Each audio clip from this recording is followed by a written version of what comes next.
UAE में हिंदू मंदिर को देख पाकिस्तान समेत भारत के दुश्मन देश चिढ़े हुए थे कि इस बीच यूएई से एक ऐसी खबर सामने आई है जिसने चीन और पाकिस्तान जैसे देशों के होश उड़ा दिए हैं। भारत ने मिडिल ईस्ट के रास्ते यूरोप तक जाने वाले India middle east Europe corridor समझौते पर हस्ताक्षर कर दिया है। इसके साथ ही भारत से लेकर यूरोप तक कॉरिडोर का रास्ता अब साफ हो गया है। दरअसल चीन भी अपने BRI प्रोजेक्ट के अंतर्गत यूरोप तक जाने के लिए कॉरिडोर का निर्माण कर रहा है। BRI के अंतर्गत रोड, रेल और पोर्ट्स बनाए जा रहे हैं जिसके माध्यम से चीन सीधे तौर पर यूरोप और अफ्रीका से जुड़ जाएगा। ऐसे में भारत भी चीन को झटका देने के लिए IMEC यानी India middle east Europe economic corridor का निर्माण करने जा रहा है।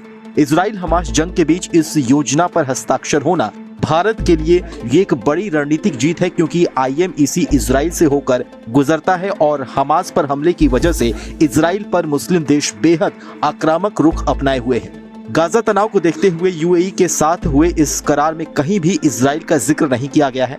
पीएम मोदी और यूएई के राष्ट्रपति शेख मोहम्मद बिन जायद अल नहयान ने मंगलवार को इजराइल हमास युद्ध और लाल सागर संकट पर गंभीर चर्चा की, जहां हूती विद्रोही मिसाइल हमले कर रहे हैं। माना जा रहा है कि IMEC न केवल चीन के BRI को मात देगा, बल्कि लाल सागर में जहाजों पर हो रहे हमलों से व्यापार में आ रही दिक्कत को भी दूर करने में मदद करेगा।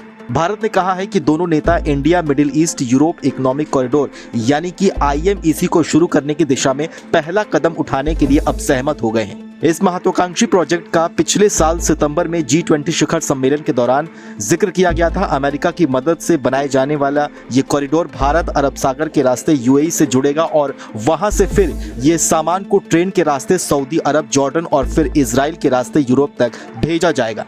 इस कॉरिडोर को जहां पहले चीन के BRI से टक्कर देने के लिए बनाने का ऐलान किया गया था, लेकिन अब इसका फायदा हूतियों के खतरे से निपटने के लिए भी होगा। चीन बहुत बड़े पैमाने पर BRI को बढ़ा रहा है और ऐसे में इसे चीन के बढ़ते प्रभाव और बड़े पैमाने पर बुनियादी ढांचे के निवेश का मुकाबला करने के तरीके के रूप में भी देखा जाता है। इस बीच भारत को एक और मुस्लिम देश में बड़ी कामयाबी मिली है। भारत को ओमान के रणनीतिक रूप से महत्वपूर्ण डुक्म बंदरगाह पर सीधे पहुंच मिली है।